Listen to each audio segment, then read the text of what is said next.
Hi guys, and thanks for joining me. I am Edward Evans. I am was operator of Geeky Villain. We were a game store located in Everett, Washington. If you haven't seen the previous video, then I am doing a video series on what went wrong, why I had to close the store, and also showing you the path to us reopening.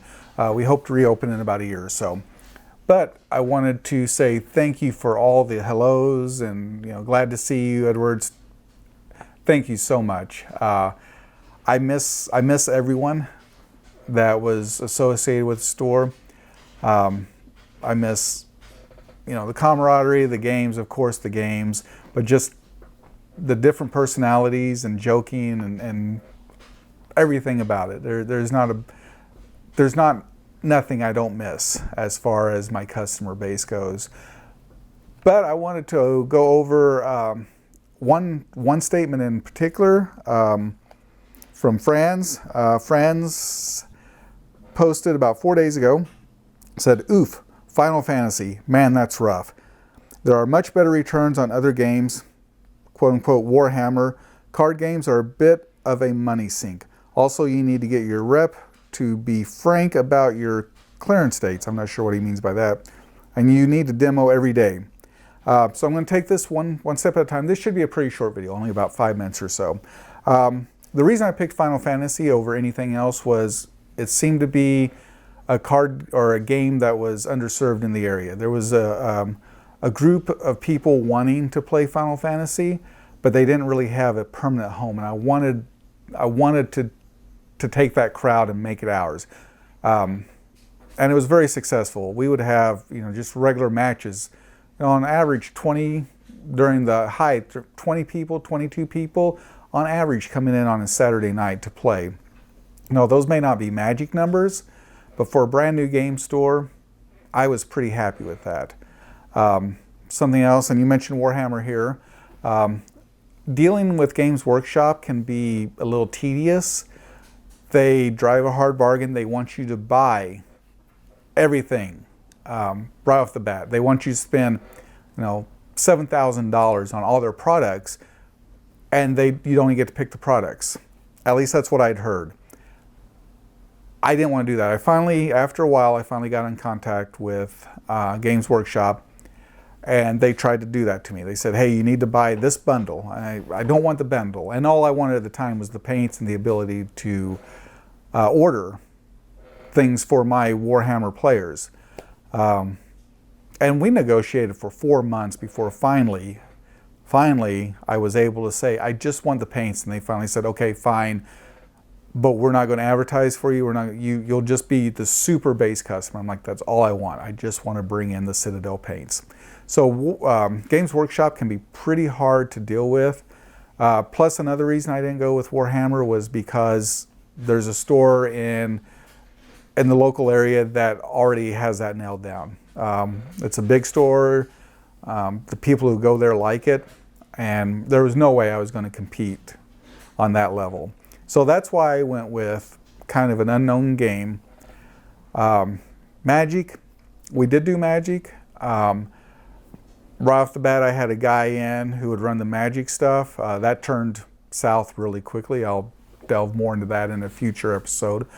But we did Magic off and on.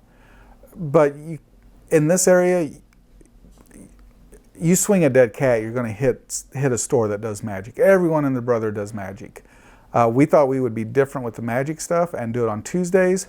We got a call from Wizards of the Coast saying, "You can't do Magic on Tuesdays, you have to do it on Fridays." And I don't want to do it then. I'm not going to have them dictate when I can do what. What's else? Money sink. It's you're going to average 40 to 50% return on most everything anyway. So there's not one game that's a bigger money sink than any other. Card games, TCGs don't sit on the shelf as long, so that's an advantage. As far as like Warhammer and stuff like that, the miniatures game, they tend to sit on a shelf longer. You do some special orders, you bring in some extra stuff, throw it on the shelf. And that's advantageous because people would come in and, for example, we went pretty deep in bolt action. We had a ton of bolt action stuff, and it sold. Some stuff would sit on the shelf for 3-4 months, but most of the time it would rotate through pretty quickly, especially when new product would come out that would bring in new players. So, like I said, 40 to 50% margin on most everything. And I'm not sure what you mean by, to be frank, on their clearance dates. I hadn't heard that term. Maybe I'm out of the loop. I don't know. Maybe I just don't know. And as far as demos, once again, we were a one-man show. Demos take time, they take space, and they take time. When a person's running the store by themselves, you don't have time to handle all, the demos, stuff like that.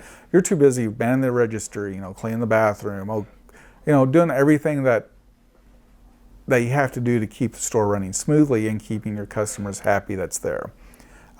We did start doing demos later on, so it was a success, but that was after I ended up hiring a full-time person, starting to get more contacts in the community that could do demos.